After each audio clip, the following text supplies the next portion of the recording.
ம்.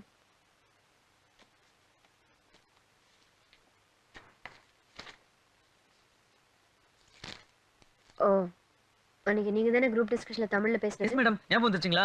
நீங்க கூட அன்னைக்கு லுக், அன்னைக்கு ஏதோ என்கரேஜ் பண்ணதுக்காக சொன்னேன். பட் இங்க இங்கிலீஷ் தான் எல்லாமே. Learn quickly, okay?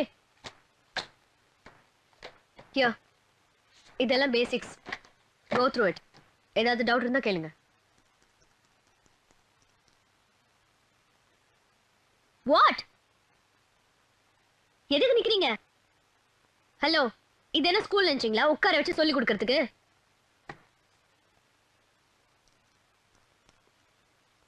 Excuse me, take your file. God, what are you man? என் தலையில கொட்டுறாங்க பாரு.